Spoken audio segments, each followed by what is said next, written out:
మొరిగే కుక్కను ఏ గొలుసుతో కట్టేయాలో తెలుసు. అన్నీ తెలుసు మీకు. ఏం తెలీదు మీకు, అన్నీ తెలుసు.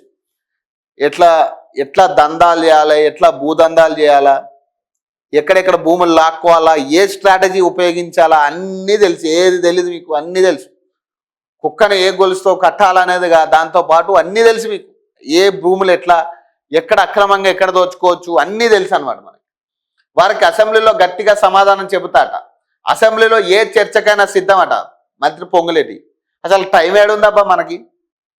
ఇప్పుడు ప్రతిపక్ష నాయకులేమో అదిగో పీకేస్తాం ఇదిగో పీకేస్తాం అని అసెంబ్లీకి వస్తారు. ఇక తెల్లారి కథం ఇక బాయ్కాట్ అంటారంటే ఏదో ఒక అంశాన్ని తీసుకొస్తారు బాయ్కాట్.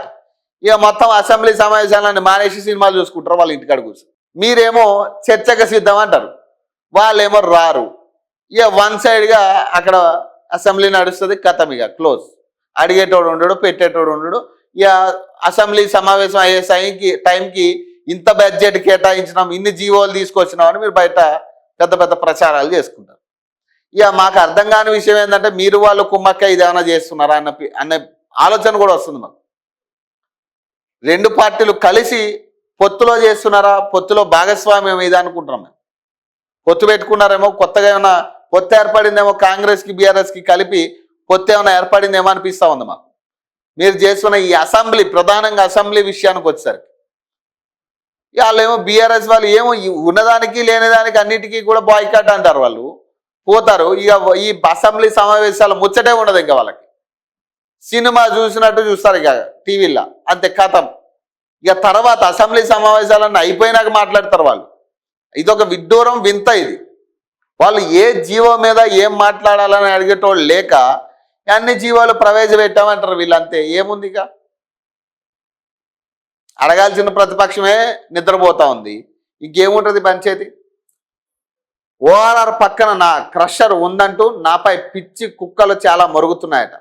వాటిని ఏ గొలుసుతో కట్టేయాలో నాకు తెలుసట అని రాష్ట్ర రెవెన్యూ హౌసింగ్ సమాచార శాఖ మంత్రి పొంగులేటి వ్యాఖ్యానించారట. సోమవారం ఆయన సచివాలయంలో మీడియా ప్రతినిధులతో మాట్లాడారు. బీఆర్ఎస్ నేతలు ఆరోపిస్తున్న తిరుమల క్రషర్కు లైసెన్స్ ఉందని, ఆ కంపెనీ యాజమాన్యం తనకు చెందిన కంటైనర్ను కిరాయికి తీసుకెళ్లినట్లు చెప్పారు.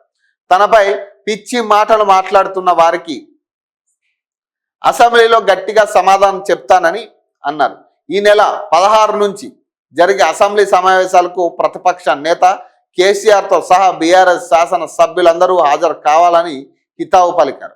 అసెంబ్లీలో ప్రతిపక్ష సభ్యులు అడిగే ప్రతి ప్రశ్నకు సమాధానం చెప్పేందుకు ప్రభుత్వం సిద్ధంగా ఉందన్నారు. ఖమ్మం జిల్లా వెలుగుమట్లలోని నిర్వాసితులందరికీ ప్రభుత్వం తరపున న్యాయం చేస్తామని హామీ ఇచ్చారు. ఈ విషయంపై ఇప్పటికే సీఎం రేవంత్ రెడ్డి స్పష్టమైన ఆదేశాలు ఇచ్చారని చెప్పారు.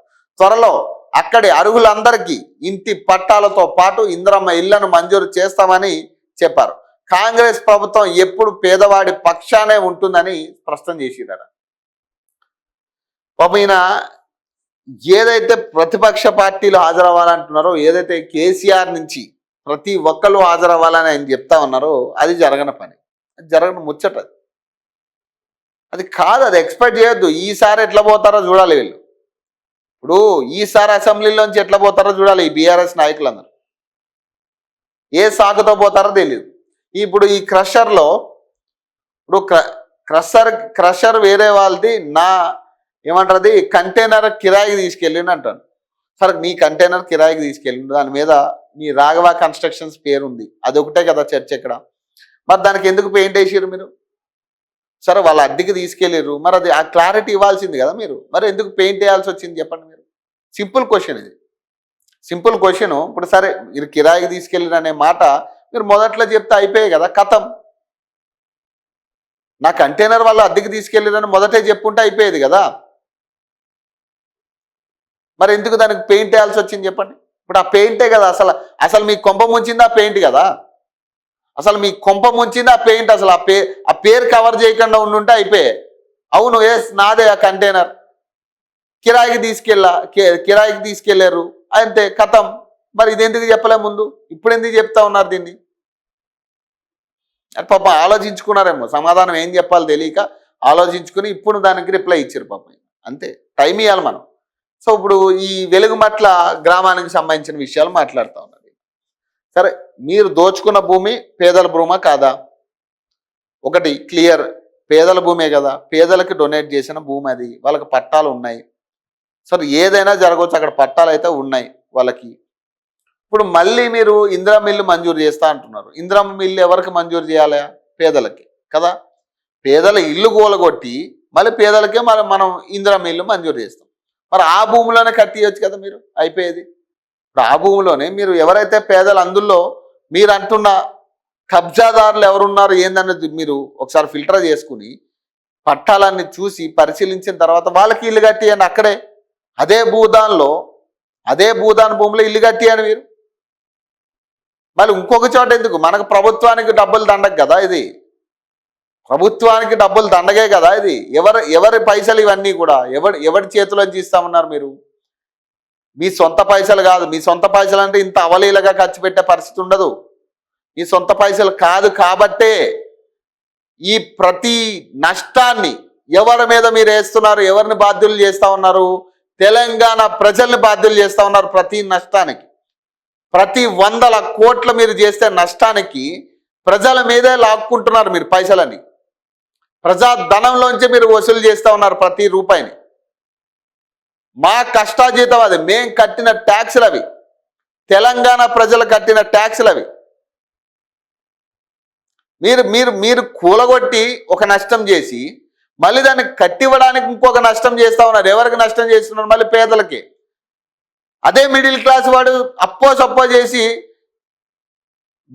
ఇల్లు కట్టుకుంటే ఆ ఇల్లుని కూలగొట్టి మళ్ళీ మీరు ఏం చెప్తా ఉన్నారు? మళ్ళీ ఇప్పుడు ఇందిరా మిల్లు 5 లక్షలు ఇస్తా అంటున్నాడు. ఎవడబ్బా సొమ్ము ఇది? ఎవడబ్బా సొమ్ములోంచి ఇస్తాం మనం 5 లక్షలు? ఎవరి జేబులోంచి ఇస్తాం మనం 5 లక్షలు? నీ అకౌంట్లోంచి ఇస్తావా?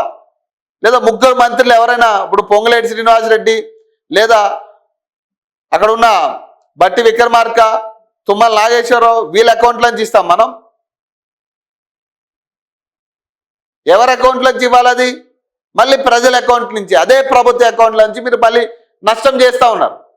మరి ఎట్లా? మరి ఇప్పుడు ఆల్రెడీ పేదలకు నష్టం చేసి రోడ్లను పడేసారు, మళ్ళీ అదే ప్రజలను నష్టం చేసి మళ్ళీ వాళ్ళకి ఇస్తా అంటున్నారు. ఇది ఎక్కడ కథ ఇది? వాళ్ళకి నష్టం చేయకుండా ఉంటే అయిపోయేది కదా. ప్రభుత్వానికే కదా భారం ఇది. మీ ఇంట్లోంచి కాదు కాబట్టి మీ ఇష్టాచారం ఏదైనా చేస్తారు. మీరు కూలగొడతారు, వాళ్ళకి పరిహారం అని చెప్పి మళ్ళీ అదే ప్రజాస్వామ్యాన్ని వాడుకుంటారు.